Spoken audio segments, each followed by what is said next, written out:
Hello, আসসালামু আলাইকুম। আশা করি সবাই ভালো আছেন। তো আজকের এই ভিডিওটা একটু অন্যরকম একটা ভিডিও। আজকের এই ভিডিওতে আমরা যে বিষয়ে কথাবার্তা বলব সেটা হচ্ছে যে আমার ড্রিম পিসি। সো অনেক আগে থেকেই আমার একটা প্ল্যান ছিল যে আমি এমন একটা পিসি বিল্ড করব যেটা দিয়ে আমি আমার প্রোডাক্টিভিটি রিলেটেড যত ধরনের কাজকর্ম আছে সব কাজ আমি খুব ইজিলি করে ফেলবো। কিন্তু দেখা যাচ্ছিল যে ব্যাডে বলে বলতেছিল না। আলহামদুলিল্লাহ আমি মূলত আমার যে পিসিটা বিল্ড করার একটা প্ল্যান পরিকল্পনা ছিল সেটা ইতিমধ্যে করে ফেলছি। ওকে, তো আজকে মূলত আমরা এই পিসি সম্বন্ধেই কথাবার্তা বলব। আমি মূলত এখানে মাদারবোর্ড হিসেবে কি ইউজ করছি, RAM হিসেবে কি ইউজ করছি, প্রসেসর হিসেবে কি ইউজ করছি, গ্রাফিক্স কার্ড হিসেবে কি ইউজ করছি। প্রত্যেকটা বিষয়ে আমি ইন ডিটেইল কথাবার্তা বলার চেষ্টা করব। তো আপনি যদি চান এই সম্পূর্ণ ভিডিওটা দেখতে পারেন। এইখান থেকে মূলত আপনি ২ টা জিনিস পাবেন। তার ১ম টা হচ্ছে যে আপনি যদি ইন ফিউচারে কোনো পিসি বিল্ড করতে চান তাহলে সেই ক্ষেত্রে একটা নলেজ পাবেন। আর সেকেন্ড মোস্ট ইম্পোর্টেন্ট যে জিনিসটা পাবেন সেটা হচ্ছে যে ভাই একটা মোটিভেশন। আজকে হয়তো আমি এই পিসি বিল্ডের ভিডিওটা বানাচ্ছি এবং ইন ফিউচারে এর পরবর্তী যে ভিডিওটা হবে সেটা হয়তোবা আপনার, এবং সেইখানে আপনি চাইলে আমাকে মেনশন করতে পারেন, আমাকে ট্যাগ করতে পারেন যে রিয়াদ ভাইয়ের একটা ভিডিও আমি দেখছিলাম যে রিয়াদ ভাই তার একটা ড্রিম ফুলফিল করছিল।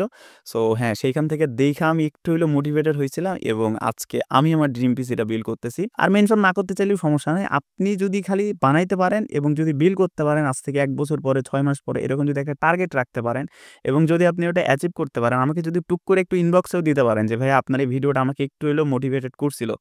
এটাই আমার জন্য অনেক বড় একটা প্রাপ্তি হবে। ওকে?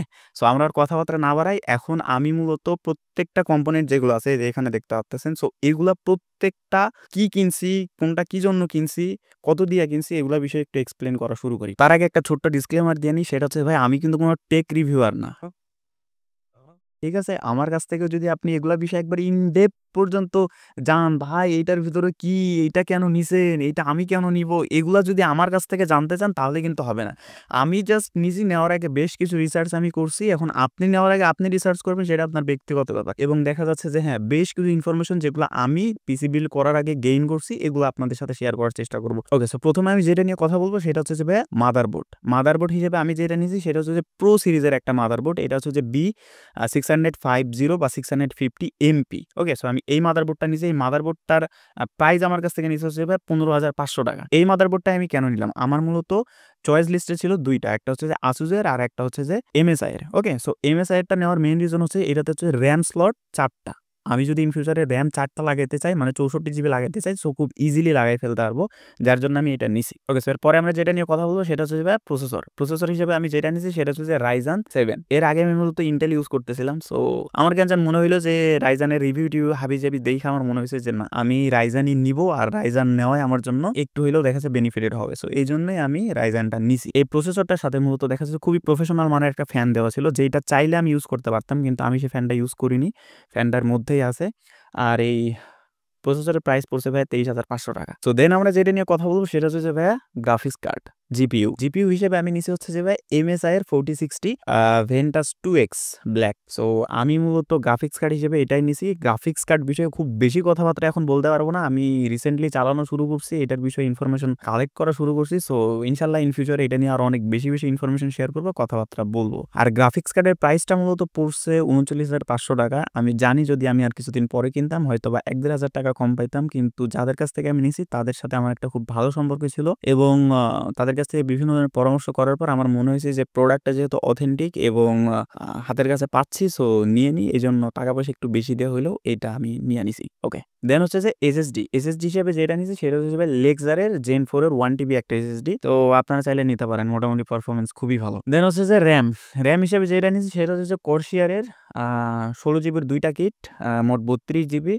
এটা হচ্ছে যে DDR5 এবং এইটা ৮ জিবি। এবং এই যে প্যাকেটটা আপনারা দেখতে পারেন, সো এইখান থেকেও অনেক ইনফরমেশন আশা করতেছি পাবেন। যদিও এটা উল্টা হচ্ছে, আমি জানি না এক্সাক্টলি, আপনারা দেইখা নিয়েন। এটা খুবই ফেমাস একটা RAM। মোটামুটি সবাই দেখলাম যে আ 1 লাখ প্লাস যে বিলগুলো প্রত্যেকটাতেই এইটা ইউজ করে। সো আমারও প্ল্যান এটাই ছিল এবং আমিও এটা ইউজ করছি।